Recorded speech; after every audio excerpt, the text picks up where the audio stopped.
She was worth $50 million and had sworn off black men forever, calling them too needy, until a flat tire in the wrong neighborhood changed everything. What Olivia Hart didn't know was that the humble mechanic who refused her money that rainy night would become the man who'd force her to choose between her family's fortune and her heart. But when a secretly recorded conversation went viral, painting her as the villain, Marcus walked away believing she'd chosen her privileged world over him. Now, with her mother threatening to cut her off and society watching her every move, Olivia faces an impossible decision that will either destroy her reputation forever or prove that some love stories are worth fighting for, no matter the cost. The question is, when the cameras are rolling and the whole world is judging, will she find the courage to fight for the man who saw her heart when everyone else only saw her bank account? If you're watching this incredible story of love conquering prejudice, hit that subscribe button and tell me where you're watching from. I love connecting with viewers from around the world. The crystal glasses clinked together in a sound that should have been celebration, but Olivia Hart felt hollow inside. She stood in the center of the hotel ballroom, wearing a black dress that cost more than most people made in a month. The charity gala buzzed around her like a beehive. Everyone wanted to talk to her. Everyone wanted her money. Everyone wanted something. Smile bigger, darling. Her mother's voice cut through the noise like a knife.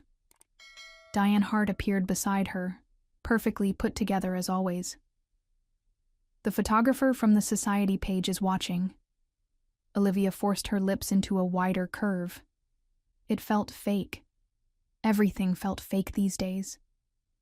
Your speech went well, Diane continued, adjusting Olivia's diamond earring. Though you could have mentioned the new hotel project. People need to see we're expanding. Mother, it's a charity event for hungry children, not a business meeting. Everything is business, Olivia. You should know that by now. Across the room, couples swayed on the dance floor. Olivia watched them, feeling that familiar ache in her chest. When was the last time someone held her just because they wanted to? When was the last time someone looked at her and saw Olivia, not her bank account? Olivia. A smooth voice interrupted her thoughts. Graham Weller appeared with 2 glasses of champagne. He was handsome in that polished way rich men often were. Perfect teeth, perfect hair, perfect everything. You look stunning tonight. Thank you, Graham. She took the champagne but didn't drink it.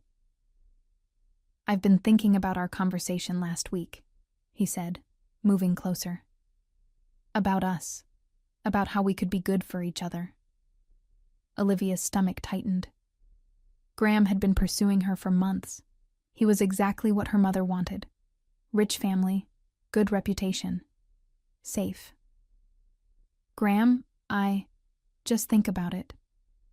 He touched her arm lightly. I could help steady your image.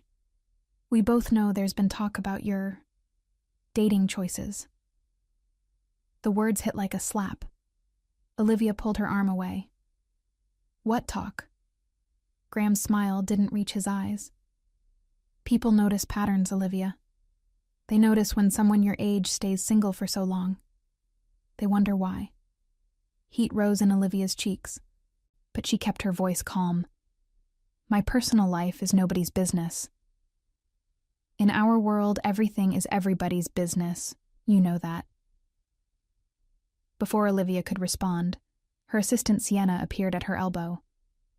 Olivia, could I speak with you for a moment? Grateful for the rescue, Olivia followed Sienna to a quiet corner. What's wrong? Olivia asked. Sienna's dark eyes were serious. I heard some women talking by the bathroom. They were discussing your rules about dating. Olivia's blood went cold. What rules? They said you only date white men now. That you think black men are too demanding, too needy. The words hung in the air like poison. Olivia's chest tightened. She had said something like that once, 2 years ago, after Trevor had broken her heart. She'd been hurting and angry, and she'd made a stupid rule to protect herself. She thought no one had heard. People talk, Sienna. It doesn't mean anything. It means everything, Olivia. If this gets out publicly, It won't. Olivia's voice was sharp. I need to go home. Want me to call your driver? No, I can drive myself. Olivia was tired of being taken care of, tired of being managed like a child. I need some air. 20 minutes later, Olivia sat in her silver Mercedes, hands gripping the steering wheel. The parking garage was mostly empty now. Through the windshield, she could see the city lights twinkling in the distance. Her phone buzzed. A text from her mother. Call me when you get home. We need to discuss your behavior tonight. Olivia turned off the phone and started the car. She just wanted to be alone. The rain started as she pulled onto the highway. Light at first, then heavier. The windshield wipers moved back and forth in a steady rhythm that matched her heartbeat. She took the usual exit toward her neighborhood, but orange construction signs blocked the road. Detour, the sign read, with an arrow pointing left. Olivia followed the arrow into a part of the city she rarely visited. The buildings were older here, smaller. The streetlights weren't as bright. Her GPS kept saying recalculating in that annoying voice. Then it happened fast. A loud pop. The car pulled hard to the right. Olivia's heart jumped into her throat as she fought to control the steering wheel. She managed to pull over under a flickering streetlight. The rain was coming down harder now, drumming on the roof of the car. Her hands were shaking as she turned off the engine. Perfect, she whispered. Just perfect. She grabbed her phone to call for help, but the screen was black. Dead battery. Of course. Olivia sat there for a moment, trying not to panic. She was alone, in an unfamiliar neighborhood, with a flat tire and no phone. The smart thing would be to lock the doors and wait for someone to help her. But how would anyone know she was here? She took a deep breath and opened the door. The rain hit her face immediately, cold and sharp. She hurried to the back of the car and popped the trunk. There had to be a spare tire back there, right? And tools to change it? The trunk light showed her several things. A tennis bag, a box of files from work, and yes, a spare tire. But she had no idea how to use it. Growing up rich meant other people fixed things for her. She pulled at the tire, trying to figure out how to get it out, when she heard footsteps on the wet pavement. Olivia froze. Her heart started racing. She turned slowly and saw a figure walking toward her. A tall black man in a work jacket, walking calmly but purposefully. Every warning her mother had ever given her flashed through her mind. Every news story about dangerous neighborhoods. Every stereotype she'd been taught to believe. You need help? The man called out, still several feet away. Olivia's fear mixed with anger at herself for being in this situation. The words came out sharp and defensive. I'm not giving you money, so don't even ask. People like you are always wanting something. The man stopped walking. Even in the dim light, she could see his face change. The kindness in his expression died. For a long moment, he didn't say anything. Then his voice came, calm, but hurt. People like me? Olivia's face burned with shame, but she was too scared and proud to take it back. Look, lady, he said, his voice steady but cold now. I was walking home from work. I saw someone having trouble. I offered to help because that's what decent people do. I wasn't asking for anything. He paused, then continued. But you don't get to talk to me like I'm some kind of threat just for existing. You don't get to assume the worst about me because of how I look. Olivia opened her mouth to respond, but no words came. The man looked at her broken-down car, then back at her. Something in his expression shifted. The hurt was still there, but now there was something else. Determination. Despite your assumptions about people like me, he said, I'm still going to help you, because leaving someone stranded in the rain isn't who I am. He walked past her to look at the flat tire, kneeling down in the rain without caring about his work clothes. You don't have to, Olivia started. No, I don't, he agreed, examining the tire. But I'm going to anyway. Olivia stood there, water dripping from her hair, watching this stranger kneel in the rain to help her after she'd insulted him. The shame in her chest grew heavier. "What's your name?" she asked quietly. "Marcus," he said without looking up. "Marcus Reed." "I'm Olivia, and I'm sorry. What I said was wrong." Marcus glanced up at her. "Yes, it was." He stood up and walked to a beat-up Honda parked nearby. From the trunk, he pulled out a small jack and some tools. "This is going to take a few minutes," he said, returning to her car. "You should get back inside where it's dry. I should help." "Do you know how to change a tire?" "No." "Then the best help is staying out of the rain." But Olivia couldn't just sit in the car while he worked. She stood under the small awning of a nearby building, watching him work efficiently in the rain. He knew what he was doing. His movements were sure and practiced. When he had the flat tire off and was putting the spare on, Olivia reached into her purse and pulled out several $100 bills. "Here," she said, approaching him, "for helping me." Marcus looked up from tightening the lug nuts. "I don't want your money, but you should take something. For your time." I said no. His voice was firm, but not angry. "I helped you because it was the right thing to do, not because I wanted to be paid. Everyone wants money." Marcus stood up and looked at her directly. "That's the problem with people like you. You think everything is for sale, that everyone has a price. People like me. Rich people who assume poor people only help them for money." Olivia felt heat rise in her cheeks again, but this time it wasn't from fear, it was from recognition. He was right. Marcus finished with the tire and stood up. "Try starting it now." Olivia got in the car and turned the key. Nothing happened. She tried again. Still nothing. "It's not the tire," Marcus said, wiping his hands on a rag. "Sounds like your battery or alternator." "What does that mean?" "It means you're not driving anywhere tonight." As if to emphasize his point, a window opened in a nearby building. An elderly black woman's voice called out, "You two okay down there?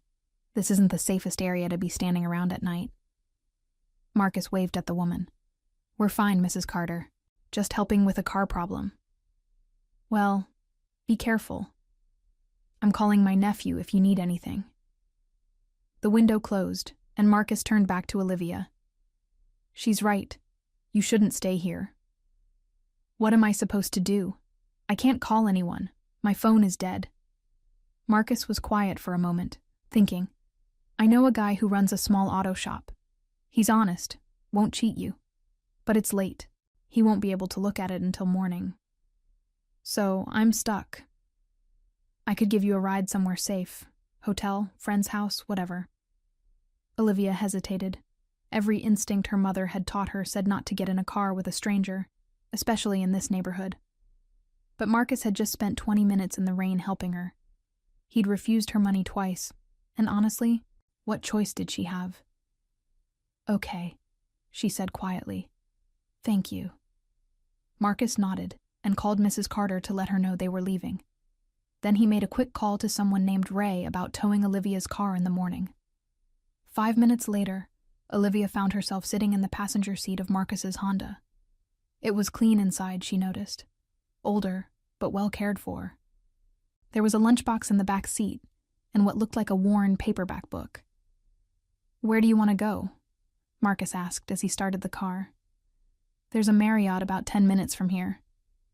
Marcus nodded and pulled away from the curb. They drove in silence for a few minutes, the only sound the rain hitting the windshield and the quiet hum of the engine. Olivia found herself studying Marcus in the glow of the streetlights.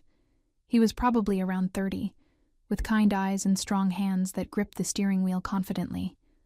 There was something calming about his presence, something steady. "You said you were coming home from work," she said finally. "What do you do?" "I'm a mechanic at the bus depot downtown." Sometimes I pick up security shifts on weekends. That sounds like hard work. It is, but it's good work, honest work. They stopped at a red light, and Marcus glanced over at her. What about you? Besides being rich, I mean. Despite everything, Olivia almost smiled. I help run my family's business, hotels mostly, some real estate. Must be nice, having that kind of security, sometimes. Olivia looked out the window at the rain. Sometimes it feels more like a cage. The light turned green, and they drove on. Marcus didn't ask what she meant, and Olivia was grateful for that. They passed a convenience store with bright lights, and Marcus slowed down. You want to stop? Get a phone charger or something? Olivia nodded. That would be good. Inside the store, she felt out of place immediately. The fluorescent lights were harsh, and the clerk behind the counter looked at her expensive dress with obvious suspicion. A few customers stared. Marcus seemed to sense her discomfort. He moved closer, not in a threatening way, but protective. When the clerk made a comment under his breath about rich people slumming it, Marcus just smiled calmly and said, Everyone needs a phone charger sometimes, Tony. Thanks for staying open late. The clerk, Tony, actually smiled back. No problem, Marcus. You take care. Back in the car, Olivia plugged her phone into the charger. You know him?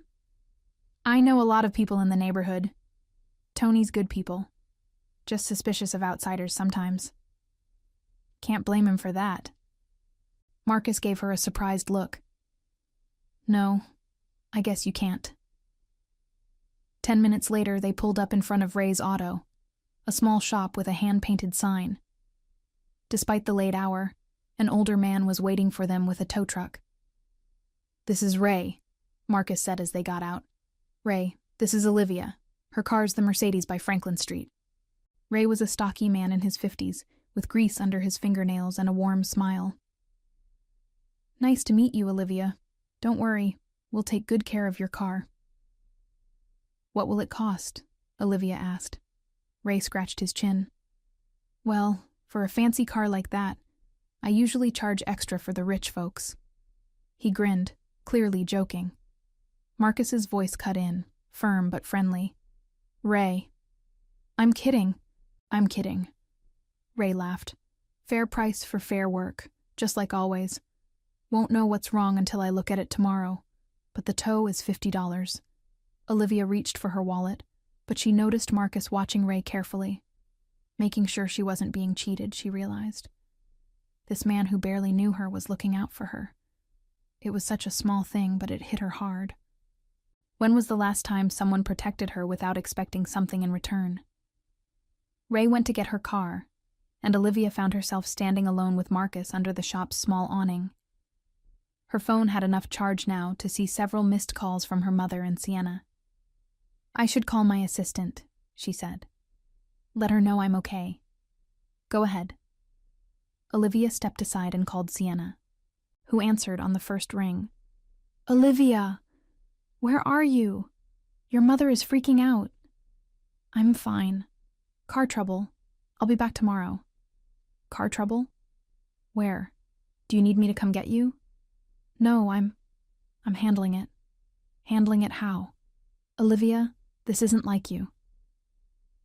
Through the shop window, Olivia could see Marcus talking quietly with Ray, probably giving him details about her car. He looked tired, she realized.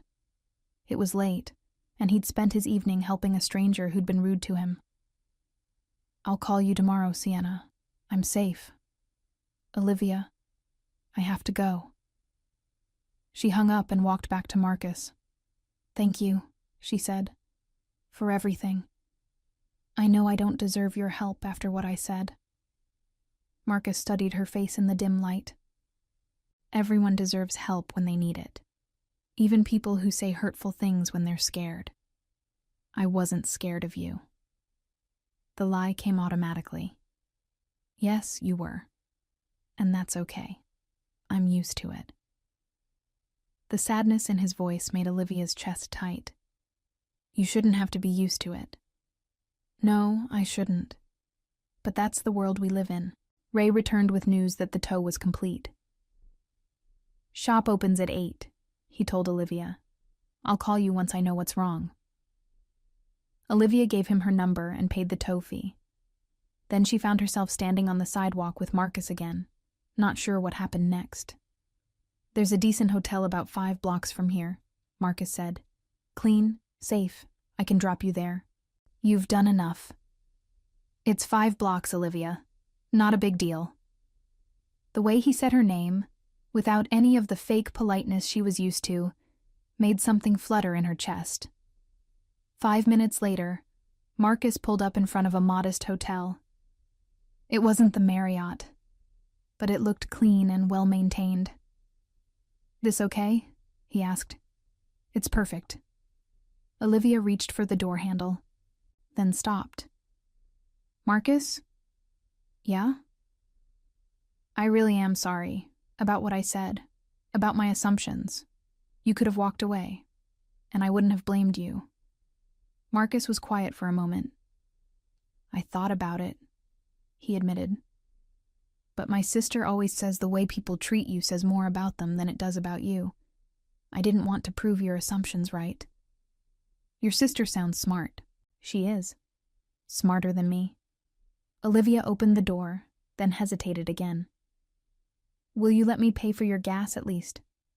"Olivia, I know. You don't want money. But I feel like I should. You don't owe me anything." She looked at his face in the dashboard light. He was serious. He really didn't want anything from her. When was the last time that had happened? "Good night, Marcus." "Good night, Olivia. Hope your car's not too expensive to fix." As she walked into the hotel lobby, Olivia turned back to wave, but Marcus was already driving away. She watched his taillights disappear into the rain and felt an unexpected emptiness. At the front desk, she checked in under a false name, paying cash. The desk clerk didn't ask questions, just handed her a key and pointed toward the elevator. In her room, Olivia finally looked at herself in the bathroom mirror. Her hair was damp from the rain, her makeup was smeared, and her expensive dress was wrinkled. She looked like she'd been through something. She had been through something. She turned on her phone fully and watched as notifications flooded the screen. Missed calls from her mother, texts from Sienna, emails from work. But there was something else too. A notification from Instagram that made her blood run cold. Someone had posted a photo of her and Marcus standing outside Ray's auto shop. They were talking, and from the angle, it looked like they might have been arguing. The caption read, "Spotted. Hotel heiress Olivia Hart in heated discussion with mystery man in questionable part of town." What was really going on here? The photo had been up for 2 hours and already had dozens of comments. Most of them were ugly. Some were racist. All of them made assumptions about what they'd seen. Olivia's hands shook as she scrolled through the comments. By tomorrow, this would be everywhere. Her mother would see it. Graham would see it. Everyone in their social circle would see it. She thought about Marcus, probably at home now, unaware that his kindness had been twisted into something dirty by people who didn't know him. People like her. Olivia set the phone aside and ran a hot shower. As the water washed away the rain and the stress of the evening, she thought about the rule she'd made 2 years ago. No black partners. Too needy. Too complicated. Standing in that hotel shower, thinking about Marcus Reed refusing her money twice and fixing her tire in the rain, the rule felt cruel and stupid. Maybe it had always been cruel and stupid, but rules were easier than taking risks. Rules were safer than opening your heart to someone who might break it. As Olivia finally drifted off to sleep in the unfamiliar hotel bed, she made a decision. Tomorrow, she would go back to Ray's shop. Not to pay Marcus, because he'd already made it clear he didn't want her money. She would go back to apologize properly, face to face, without rain and broken cars and fear getting in the way. She owed him that much. And maybe, if she was honest with herself, she owed it to herself too. Outside her window, The rain continued to fall on a city where two very different worlds had collided for one unexpected night. And despite everything that could go wrong, despite all the reasons it didn't make sense, Olivia Hart found herself looking forward to tomorrow in a way she hadn't felt in years. The morning sun felt too bright through the hotel window. Olivia sat on the edge of the bed, staring at her phone. The photo from last night had spread faster than she'd hoped. 3 gossip blogs had picked it up. Her mother had called 6 times. She needed coffee and courage, probably in that order. Ray's auto shop looked different in daylight. Less mysterious, more like what it was. A small business trying to make it in a tough neighborhood. Through the window, she could see Ray bent over the hood of her Mercedes. But it was Marcus she was looking for. And there he was, standing beside her car with 2 cups of coffee in his hands. Olivia took a deep breath and walked toward the shop. Marcus saw her coming and said something to Ray, who looked up and waved. "Morning," Marcus said when she reached them. His voice was neutral, not unfriendly, but not warm either. "Morning." Olivia felt awkward in her wrinkled dress from last night.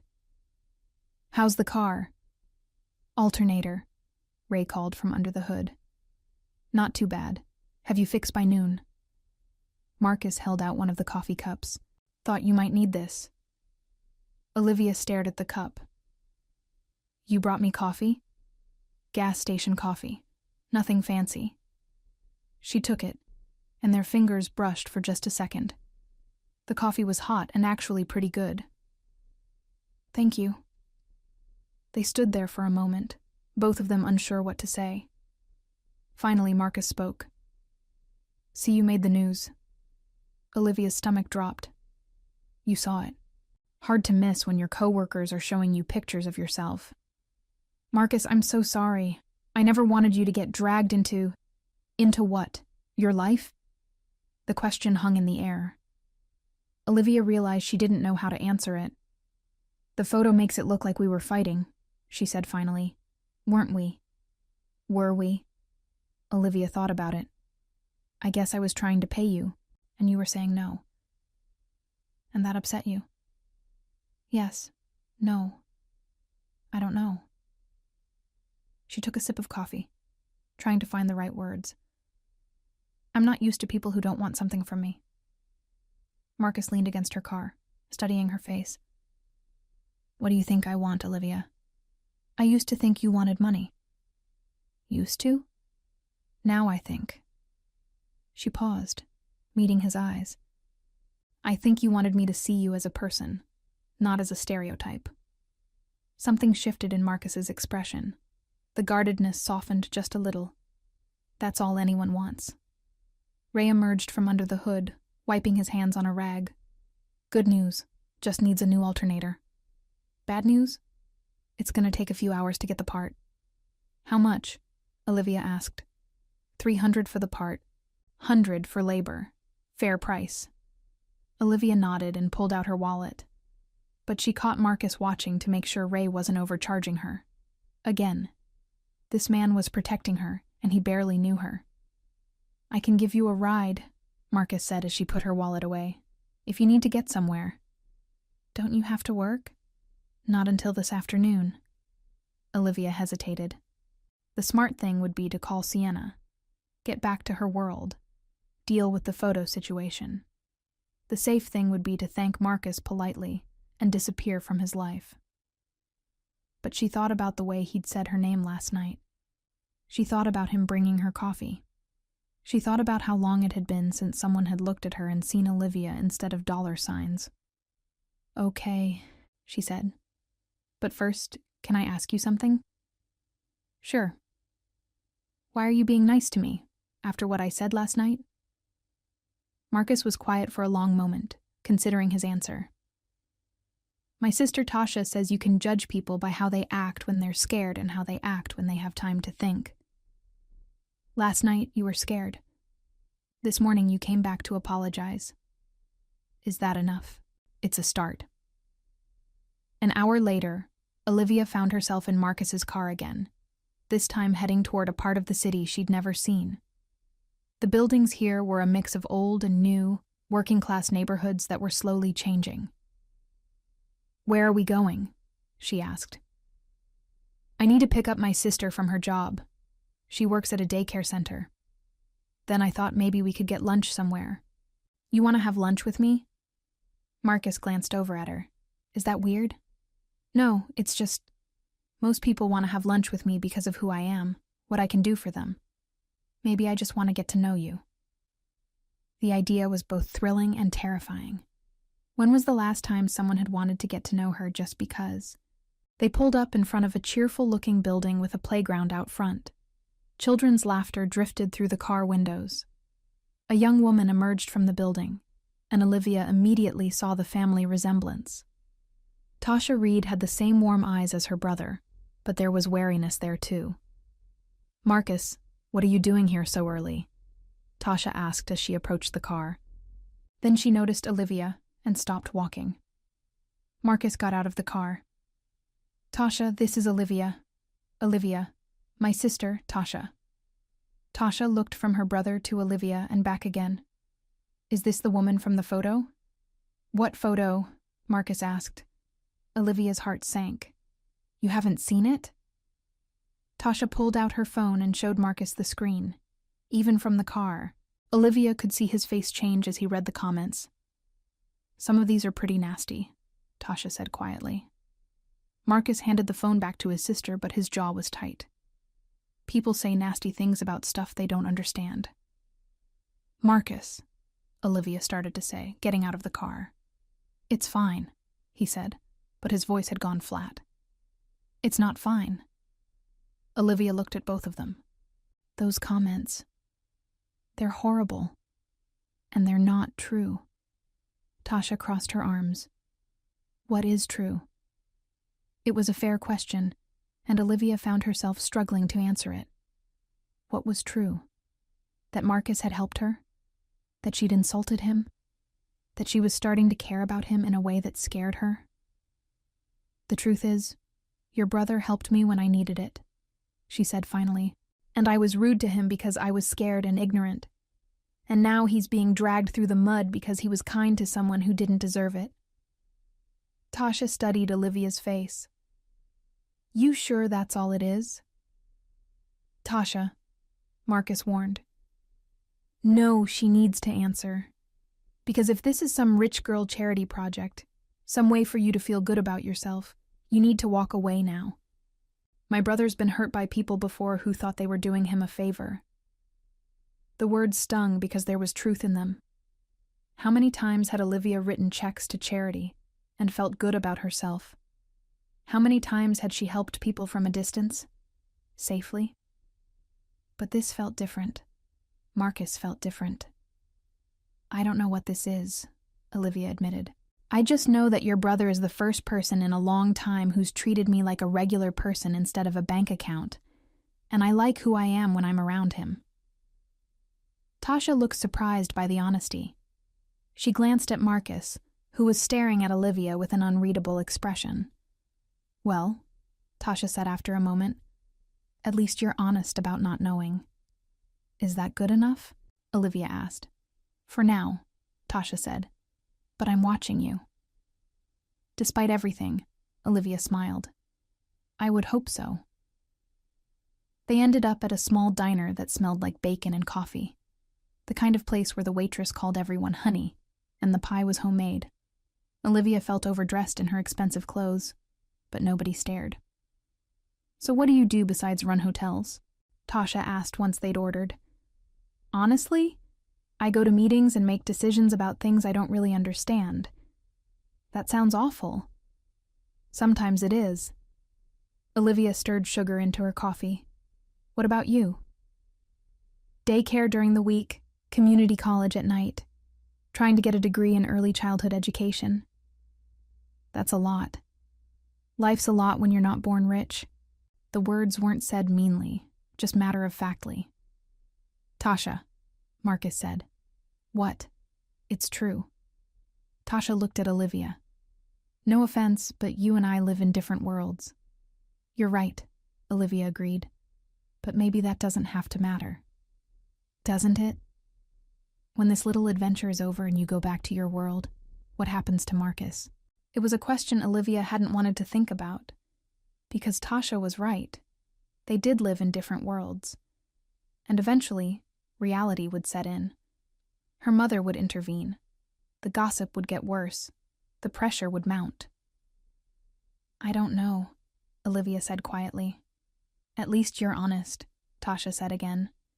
The food came, simple, good, filling. They talked about safer topics. Tasha told funny stories about the kids at the daycare. Marcus talked about fixing buses and the characters who worked at the depot. Olivia found herself relaxing, laughing. When was the last time she'd laughed like this? After lunch, as they walked back to the car, Olivia's phone rang. She looked at the caller ID and sighed. "My mother," she told Marcus. "You should answer it." "I should, but I don't want to." "Why not?" "Because she's going to be upset about the photo, and she's going to want me to explain myself, and I don't have a good explanation." Marcus stopped walking. "Is that what I am? Something that needs explaining?" The hurt in his voice made Olivia's chest ache. "No, that's not what I meant." "Then what did you mean?" Olivia looked at him standing there in the afternoon sunlight, and she realized something that scared her. She was falling for him. This kind, steady man who fixed her car and brought her coffee and protected her from being cheated. She was falling for him, and she had no idea how to make that work in her world. "I meant that my mother is going to see you as a problem to be solved instead of a person to be respected. And I'm tired of having that conversation." "Then don't have it." "It's not that simple." "Why not?" The question hung between them. Why wasn't it that simple? Because her mother controlled the family money. Because her social circle would gossip. Because dating Marcus would be complicated and messy and require her to defend her choices. All of those things were true. But standing there looking at Marcus, they all seemed like excuses. "You're right," she said finally. "It should be that simple." The phone had stopped ringing, but it immediately started again. This time, Olivia answered. "Olivia Rose Hart, where are you?" Her mother's voice was sharp with anger. "I'm in the city, Mother, having lunch." "With whom?" Olivia looked at Marcus, who was listening but trying to pretend he wasn't. "With friends." "What friends?" "Sienna said you were alone last night when your car broke down." "I made new friends." There was a pause. "This is about that photo, isn't it? Olivia, you cannot be seen gallivanting around with random men in questionable neighborhoods. Do you know what people are saying?" "I don't care what people are saying." "Well, you should care. We have a reputation to maintain, a business to protect." "The business will be fine, Mother. Will it? When our investors see you acting recklessly. When our clients wonder about your judgment." Olivia closed her eyes. This was the trap she'd lived in her whole life. Every choice measured against its impact on the business. Every relationship weighed against its effect on the family reputation. "I have to go," she said. "Olivia, don't you dare hang up on me. We need to discuss damage control. Graham has some ideas about how to handle this." "Graham?" "He's concerned about you. He thinks you might need some help managing your public image." The idea of Graham managing anything about her life made Olivia's skin crawl. "I don't need Graham's help." "You clearly need someone's help. This photo is all over social media. People are asking questions. Let them ask. Olivia, I said I have to go." She hung up and immediately turned off the phone. "Rough conversation," Marcus asked. "You could say that." Olivia slipped the phone into her purse. "She wants to know who I was with last night." "What did you tell her?" "That I made new friends." Marcus smiled, and it was the first real smile she'd seen from him all day. "Is that what we are? Friends?" The question made Olivia's heart flutter. "I hope we're friends. I'd like to be friends." "Just friends." The way he asked it, looking directly into her eyes, made Olivia's breath catch. I don't know. Maybe we could start with friends and see what happens. I'd like that, Marcus said softly. They were standing close now, close enough that Olivia could smell his cologne, something simple and clean, close enough that she could see the flecks of gold in his brown eyes. Olivia, he said quietly. Yeah? I need you to know something. I don't care about your money. I don't care about your hotels or your family name. I care about you. The person who apologized this morning. The person who laughed at lunch. That's who I want to know better. Olivia felt tears prick her eyes. When was the last time someone had said something like that to her? I want to know you better too, she whispered. Marcus reached out and gently touched her hand. Then let's see where this goes. They were interrupted by Tasha clearing her throat. Not to break up this moment, but someone's taking pictures of you again. Olivia looked around and saw a man across the street with his phone pointed in their direction. Her stomach sank. We should go, Marcus said. They hurried to the car, but Olivia knew the damage was done. By tonight, there would be more photos, more gossip, more pressure. As they drove back toward Ray's shop, Olivia's phone buzzed with notifications even though it was supposed to be off. Text messages were coming through. One was from Sienna. Your mother is losing her mind. Call me. Another was from Graham. We need to talk. This is getting out of hand. And one from a number she didn't recognize. Saw the photo. Know who you really are now. Disappointed, but not surprised. Olivia showed the last message to Marcus. I don't even know who that's from. People you've never met feel like they know you because you're public, he said. That must be hard. It is. But it's also my reality. And now it's affecting you too. I can handle some gossip, Olivia. Can you? Because it's going to get worse before it gets better. My world doesn't like surprises, and you're definitely a surprise. Marcus was quiet for a moment. What are you saying? I'm saying, maybe we should be careful. Maybe we should think about whether this is worth it. Is it? Worth it, I mean? Olivia looked at his profile as he drove. This man who'd shown her more genuine kindness in 2 days than most people showed her in a year. I think it might be, but I'm scared. Of what? Of hurting you. Of this blowing up in our faces. Of my mother and Graham, and all the people who think they know what's best for me. And what do you think is best for you? It was such a simple question, but Olivia realized she hadn't asked herself that in years. She'd been so busy doing what was expected, what was safe, what was good for the business. I think, she said slowly, that I want to find out what happens when I stop living my life according to other people's rules. Marcus smiled.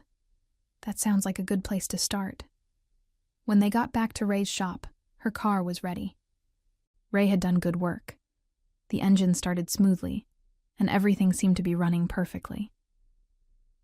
Thank you, Olivia told Ray as she paid him, for being honest about the price. Thank Marcus for that, Ray said with a grin. He made sure I treated you fair. As Olivia got ready to leave, she realized she didn't want to go. She didn't want to return to her empty house and deal with her angry mother and figure out what to do about Graham. She wanted to stay in this world where people brought her gas station coffee and protected her from being cheated and treated her like she mattered for reasons that had nothing to do with money. Will I see you again?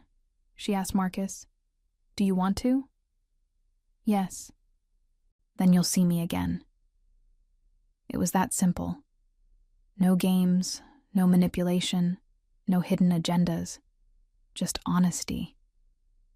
As Olivia drove home in her fixed car, she thought about the choice ahead of her. She could go back to her safe, predictable life. She could let her mother and Graham manage this situation until it disappeared. She could pretend these 2 days never happened. Or she could choose to be brave. She could choose to see where this thing with Marcus led, even if it meant dealing with gossip and family drama and all the complications that came with crossing social lines. By the time she pulled into her driveway, Olivia had made her decision. She was tired of being safe. She was tired of living according to other people's rules. It was time to write some new ones. The argument started the moment Olivia walked through her front door. "Where have you been?" Diane Hart stood in the marble foyer with her arms crossed, still wearing the same expression of controlled fury she'd perfected over 30 years of high society drama. "Good evening to you too, Mother. Don't get smart with me. I've been calling you all day." Graham stopped by. "He's very concerned about your behavior." Olivia set her purse down carefully. She could feel the fight coming, and she wanted to be ready for it. "My behavior is fine." "Fine?" Diane held up her phone, showing the photo from last night. "This is fine? You, standing in some rundown neighborhood with a stranger?" "His name is Marcus, and he's not a stranger anymore." "Marcus." Diane said the name like it tasted bitter. "Do you know anything about this Marcus? His background? His intentions?" "I know he's kind. I know he helped me when I needed it. I know he doesn't want my money." "Everyone wants your money, Olivia. That's what you need to understand." Olivia walked past her mother toward the kitchen, needing space to think. Diane followed. "I've already spoken to our PR team," Diane continued. "We can fix this. We'll say he was a good Samaritan who helped you with car trouble. A brief encounter, nothing more. Graham thinks we should make a donation to some charity that helps. People like him. Show that we're grateful but maintain appropriate distance." "People like him?" Olivia's voice was dangerously quiet. "You know what I mean." "No, Mother, I don't. Why don't you explain it to me?" Diane's carefully controlled expression cracked slightly. "Don't make this about race, Olivia.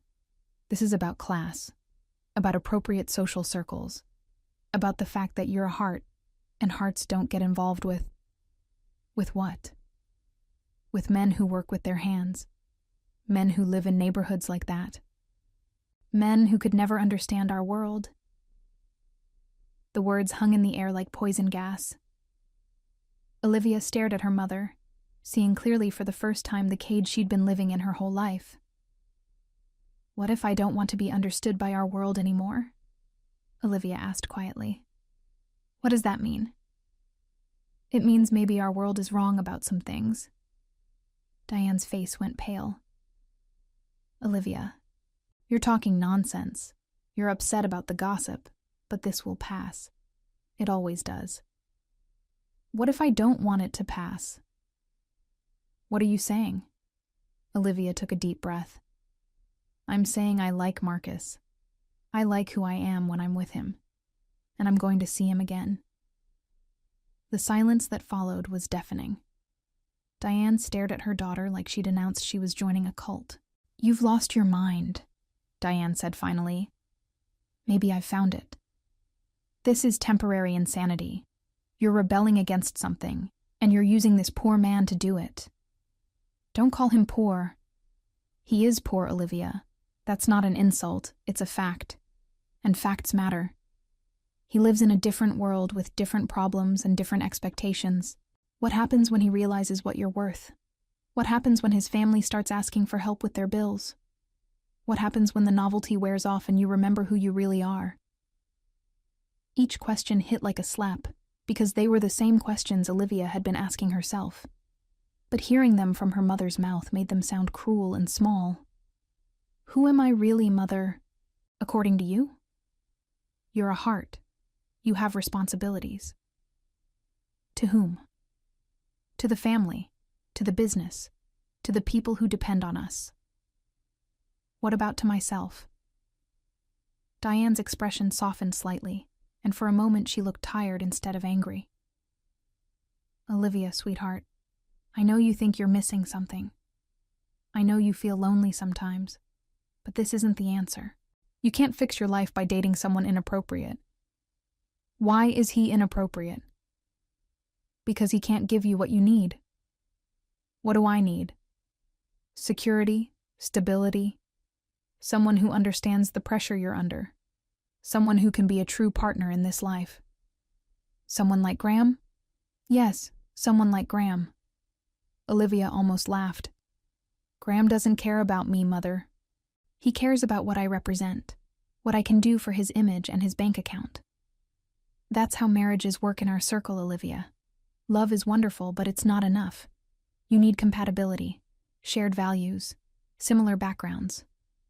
Marcus and I have shared values, such as honesty, kindness, treating people with respect regardless of their bank balance.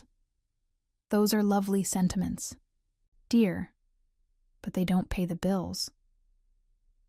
I have enough money to pay any bills. That's exactly the problem, don't you see? You'll always wonder if he really loves you or if he loves what you can provide. And even if he does love you, what happens when his world collides with yours? When he meets our friends? When he has to attend charity galas and country club dinners? When photographers follow you everywhere and reporters ask him questions he can't answer? The questions hurt because they were real. Olivia had seen what happened when her world swallowed people who weren't prepared for it. The pressure, the scrutiny, the constant judgment. But she'd also seen Marcus handle difficult situations with grace. The way he'd dealt with the suspicious store clerk. The way he'd protected her from being overcharged. The way he'd stayed calm even when she'd insulted him. Maybe you're underestimating him, Olivia said, and maybe you're being naive. They stared at each other across the kitchen island, two women from the same family who suddenly seemed to be speaking different languages. Olivia's phone rang. Graham's name appeared on the screen. Don't answer it, Diane said quickly.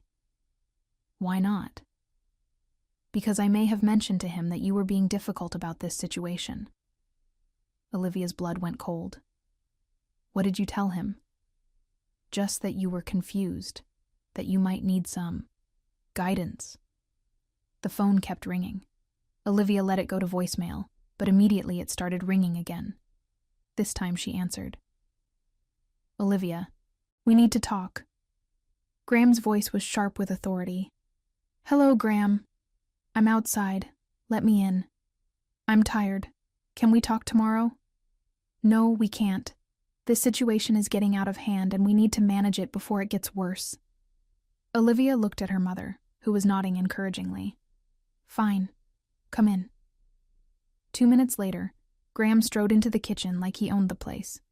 He was perfectly dressed, as always. But there was something predatory in his expression that Olivia had never noticed before. Olivia. He leaned in to kiss her cheek, but she stepped back. What do you want, Graham? I want to help you fix this mess before it ruins your reputation permanently.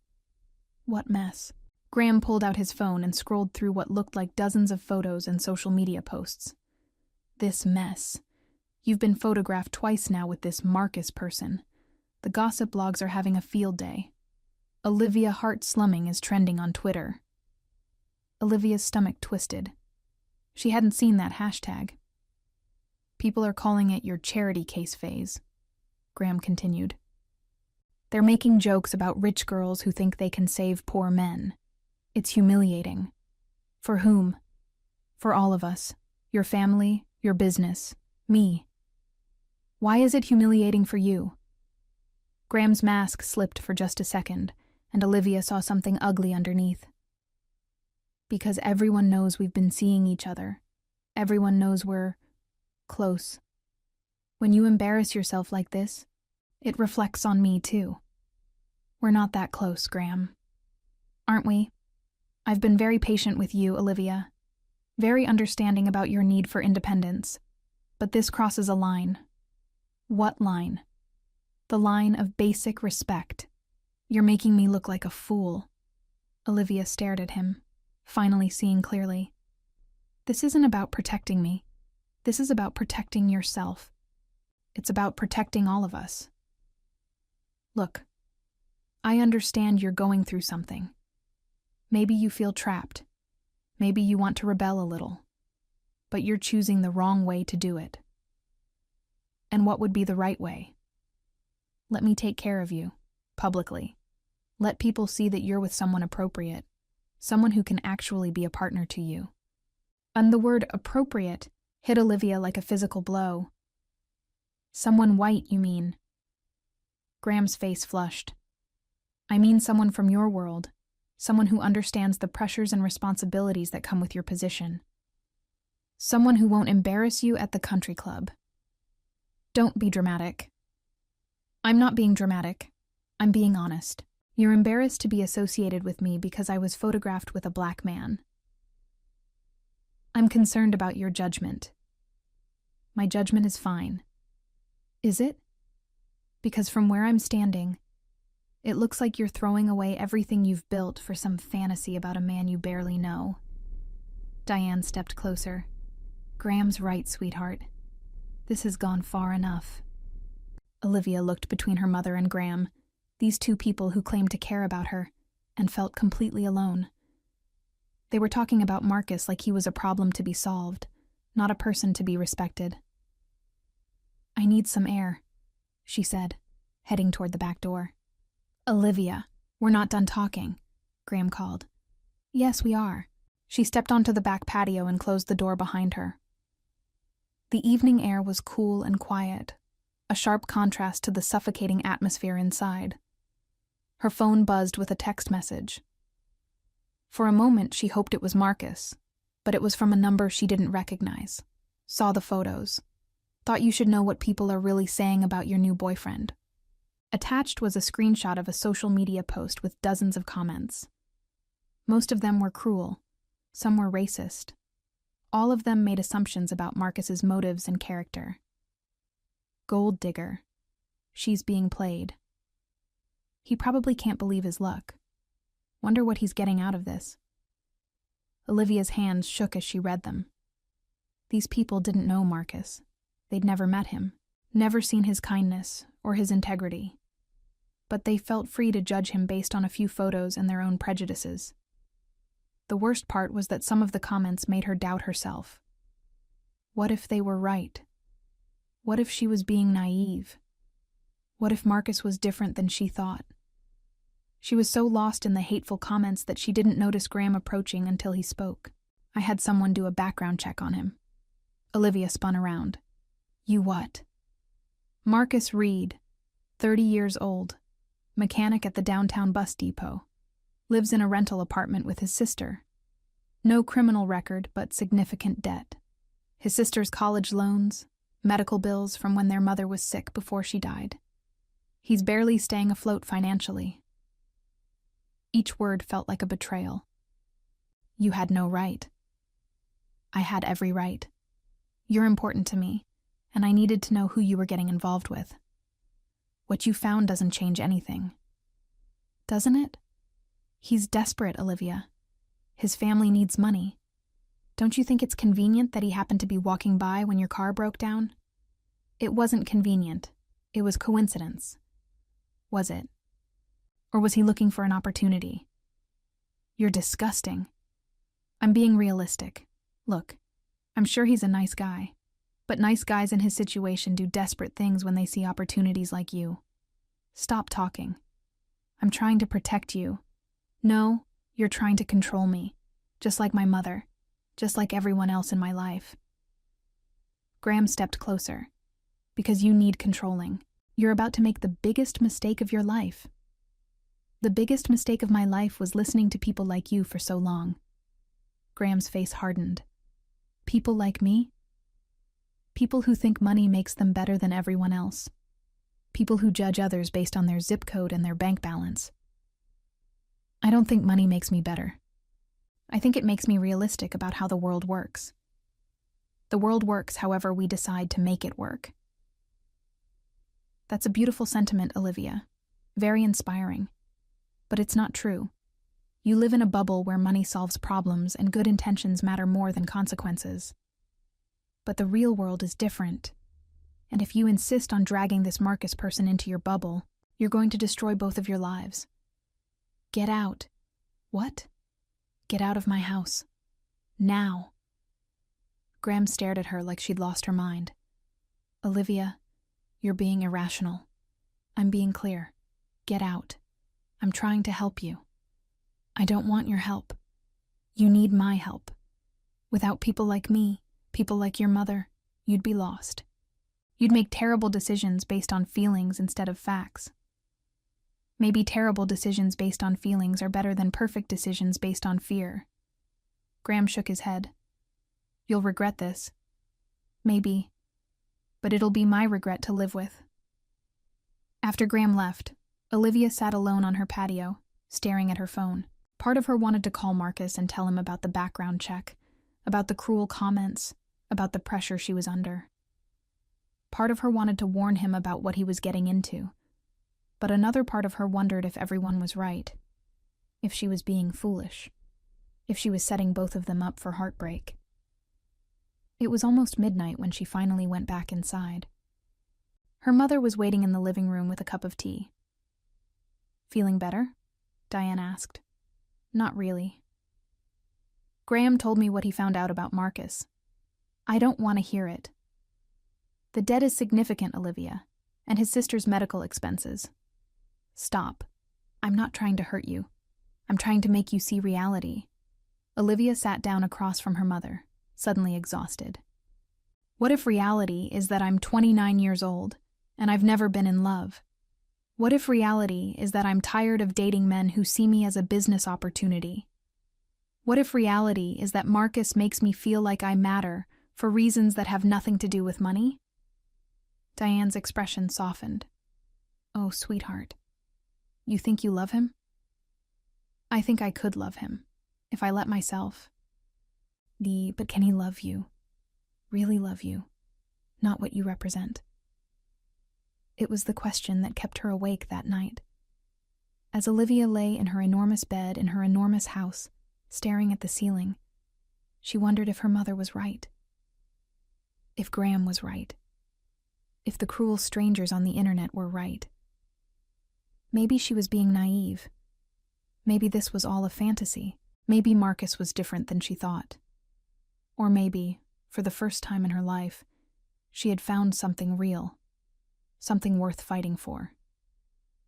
The only way to find out was to keep moving forward, even if it scared her. Even if it meant facing more gossip and more judgment and more well-meaning people who thought they knew better. But as she finally drifted off to sleep, Olivia made a decision. Tomorrow, she would see Marcus again. Not to test him or question him or doubt him, but to be honest with him about the pressure they were both under. If they were going to do this, really do this, they needed to do it with their eyes wide open. The next morning arrived gray and drizzly, matching Olivia's mood perfectly.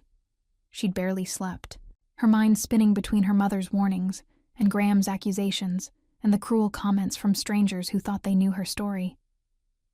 But underneath all the noise was something else. The memory of Marcus's steady voice saying her name. The feeling of safety she'd had in his presence. The way he'd looked at her like she mattered. She needed to see him again. Not because her mother thought she shouldn't, and not because Graham thought it was dangerous, but because she needed to know if what she felt was real.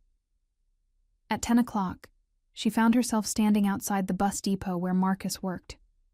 It was a sprawling complex of concrete and metal, filled with the sounds of engines and air brakes and shouted conversations. She felt completely out of place in her designer jeans and cashmere sweater. A security guard approached her. You lost, miss? I'm looking for Marcus Reed. He works in maintenance. The guard studied her with obvious curiosity. You're the lady from the photos, aren't you? Olivia's cheeks burned. Yes. Huh. Marcus didn't mention you were pretty. Despite her embarrassment, Olivia almost smiled. He mentioned me? Oh, yeah. Half the depot's been giving him grief about dating above his station. Other half's proud of him for landing a rich girl. The guard paused. For what it's worth, Marcus is good people. Best mechanic we got, and he'd give you the shirt off his back if you needed it. Thank you. Is he here? Bay 3. Follow the yellow line on the floor. Olivia walked through the depot, following the painted line past buses in various states of repair. Workers glanced up at her as she passed, some curious, some suspicious. She heard whispered conversations that stopped when she got close.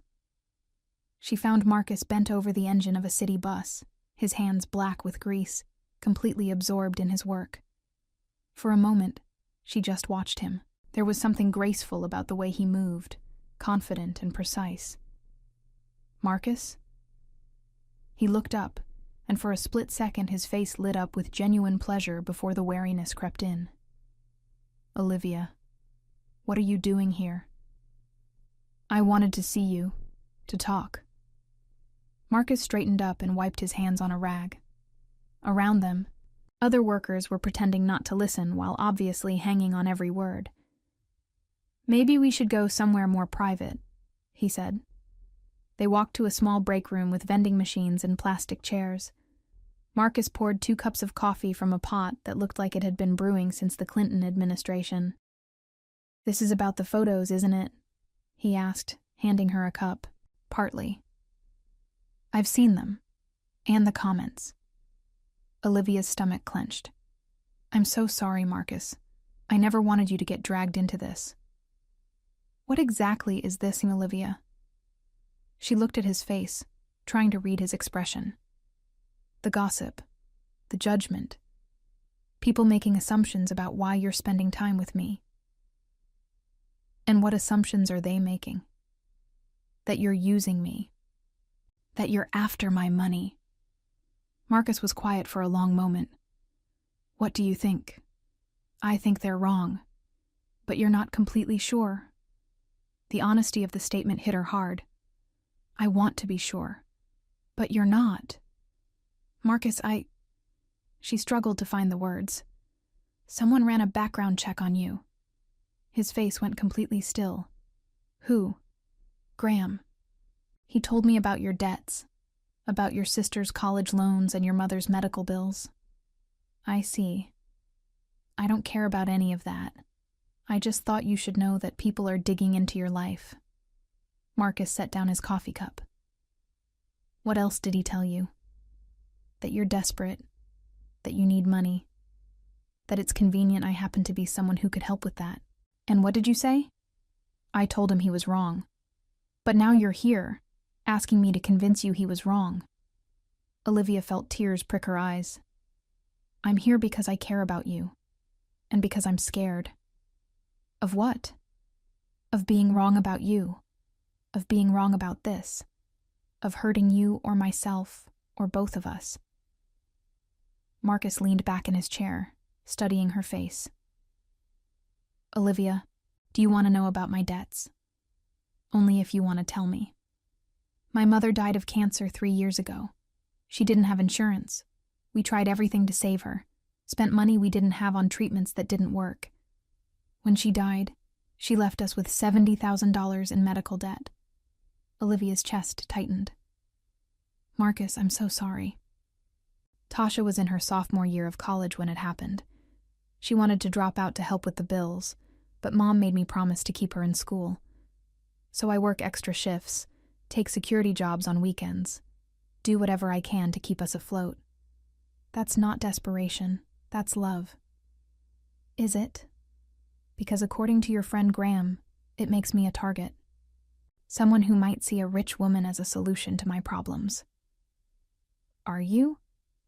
Seeing me as a solution? Marcus met her eyes directly. Olivia, if I wanted to use you for money, don't you think I would have taken some when you tried to give it to me? Don't you think I would have accepted payment for fixing your tire or driving you around? Maybe you're playing a longer game. The words came out harsher than she meant them, and she immediately regretted saying them. Marcus's face went cold. You really think that? I don't know what to think anymore. Everyone I trust is telling me to be careful, that I'm being naive, that you're going to break my heart or use me or both. And what is your heart telling you? Olivia looked at him sitting across from her in this grimy break room, still in his work clothes, grease under his fingernails, looking at her like she was breaking his heart in real time. My heart is telling me that you're the first person in years who's treated me like a human being instead of a bank account. that you make me feel safe and respected and cared for. That when I'm with you, I remember who I used to be before I let other people's expectations define me. Then why are you questioning it? Because what if I'm wrong? What if everyone else is right and I'm just seeing what I want to see? Marcus was quiet for a long moment. When he spoke, his voice was soft but firm. Olivia, I can't prove to you that I'm not using you. There's no test I can take or contract I can sign. You either trust me or you don't. It's not that simple. Yes, it is. It's exactly that simple. But the pressure from my family, the gossip, will always be there. Your mother will always disapprove of anyone who doesn't fit her idea of what's appropriate. Gossips will always find something to talk about. Rich guys like Graham will always think they know what's best for you. So what do? We decide what we want and fight for it. Or we let other people's fears control our lives. What do you want, Marcus? He reached across the table and took her hand, not caring that his was still stained with grease. I want to know you. The real you, not the version that performs for other people. I want to take you to dinner without worrying about who's watching. I want to hold your hand in public without it becoming a news story. What if it always becomes a news story?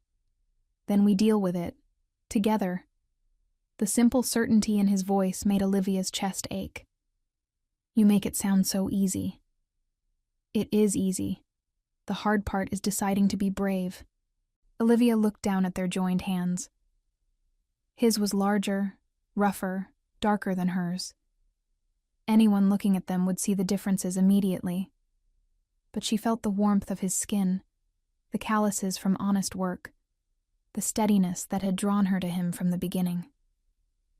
I want to be brave, she said quietly. Then be brave.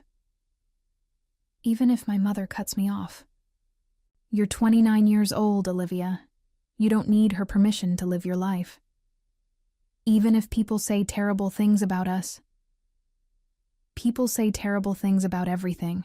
That's not our problem. Even if this doesn't work out? Marcus smiled, and it was gentle and sad and hopeful all at once. Even then, because at least we'll have tried. At least we'll have been honest about what we wanted. Olivia felt something settle in her chest, a calm she hadn't felt in days. Okay. Okay, what? Okay, let's be brave. Marcus's smile grew wider. You sure? No, but I'm sure I want to try. He squeezed her hand. That's enough for now. They were interrupted by someone clearing their throat. Another mechanic stood in the doorway, grinning. Sorry to interrupt, but Marcus, your break ended 10 minutes ago, and Olivia... Can I call you Olivia? You might want to know there are reporters outside. Olivia's heart sank. Reporters? 3 vans, Channel 5, Channel 8, and someone from that gossip show. They're asking questions about Marcus, trying to get people to talk. Marcus stood up immediately. We need to get you out of here. How? Back exit. My supervisor will let us use his office door. As they hurried through the depot, Olivia could see the news vans through the front windows. Reporters with microphones stood ready, like hunters waiting for prey. This is because of me, she said. I brought this into your life. We'll handle it, Marcus replied. They made it to Marcus's supervisor's office, where an older Latino man was waiting with car keys. Mr. Ramirez, this is Olivia, Marcus said. Pleasure to meet you, young lady, though I wish it were under better circumstances. Mr. Ramirez handed Marcus the keys. Take my truck. Park it in the back lot when you're done. Thank you, Olivia said. Don't thank me yet. This is about to get complicated for both of you. As they drove away in Mr. Ramirez's pickup truck, Olivia saw the reporters in her side mirror, still waiting by the front entrance. Where are we going? She asked. Somewhere we can talk without being interrupted. 20 minutes later, they pulled into the parking lot of a small park by the river. It was nearly empty on the gray weekday morning, just a few joggers and dog walkers in the distance. They sat on a bench overlooking the water, close enough to touch but not quite touching. "So," Marcus said, "this is what we're getting into. Reporters, background checks, people digging through your life looking for dirt. Are you ready for that?" Olivia thought about it honestly. "I don't know. But I'm tired of being afraid of everything." "Good. Because there's something else you should know." "What?" "I ran my own background check." Olivia looked at him in surprise. "On me?" "Google search. Same thing, really." He smiled. Olivia Rose Hart, 29. Graduated from Northwestern with a business degree. Took over day-to-day operations of Hart Hotels when your father had his heart attack 4 years ago. Active in several charities, though you prefer to stay behind the scenes. No criminal record, obviously. Dated Jonathan Marshall for 2 years before he cheated on you with your best friend. Dated Trevor Williams briefly before he sold stories about your relationship to a tabloid. Each fact felt like a small invasion, but Olivia found herself smiling. "Anything else?" "You're allergic to shellfish. You speak 3 languages. You've never been married, which apparently is a source of great concern to your mother and the society page writers. And according to one particularly unflattering article, you have commitment issues and trust problems." That last part is probably true. Understandable given your dating history. "Is that what this is? Are we dating?" Marcus turned to look at her directly. "Do you want to be dating?" "I think I do." "Even knowing what comes with it?" "Even knowing." "Then we're dating." He reached over and took her hand again. "Which means I should probably ask you on a proper date." "Like what?" "Dinner. Movie. Something normal people do when they like each other." "Normal people don't usually have to worry about photographers hiding in bushes." "Then we'll pick a place without bushes." Despite everything, Olivia laughed. "You make this sound so simple." "It is simple. We like each other. We want to spend time together. Everything else is just noise. A lot of noise. Then we'll have to be louder." As they sat by the river, watching the water flow past, Olivia felt something she hadn't felt in years. Hope. Not the careful, managed hope of a successful business deal or a charity goal met, but the wild, risky hope of possibility. "Marcus?" "Yeah?" "What happens now?"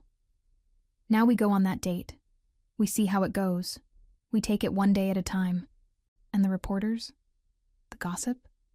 My mother? We deal with it as it comes. Together." "You really think we can make this work?" Marcus brought her hand to his lips and kissed it gently. "I think we can try.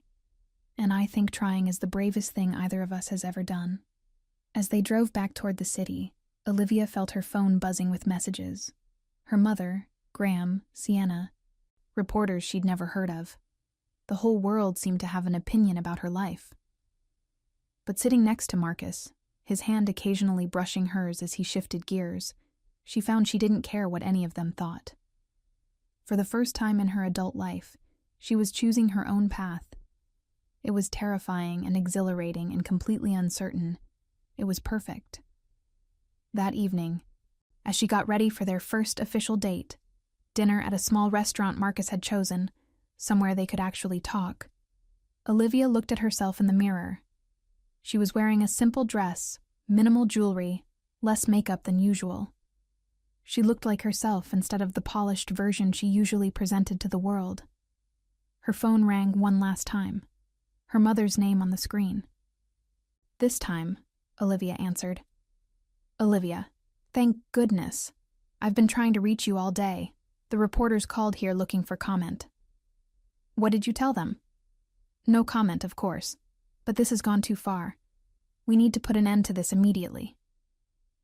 "No, Mother. What do you mean, no?" "I mean I'm going on a date tonight. With Marcus. And I'm going to see where this leads. And you're going to respect my choice."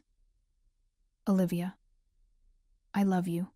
But I'm done letting you run my life. I'm done being afraid of what people think. I'm done pretending to be someone I'm not to make other people comfortable." "You're making a terrible mistake." Maybe, but it's my mistake to make. She hung up before her mother could respond and turned off the phone. An hour later, she was sitting across from Marcus in a cozy restaurant that smelled like garlic and fresh bread. No photographers, no reporters, just two people getting to know each other. "So," Marcus said, raising his glass of wine, "here's to being brave." "To being brave," Olivia echoed, clinking her glass against his. And for the first time in longer than she could remember, Olivia Hart felt like she was exactly where she belonged,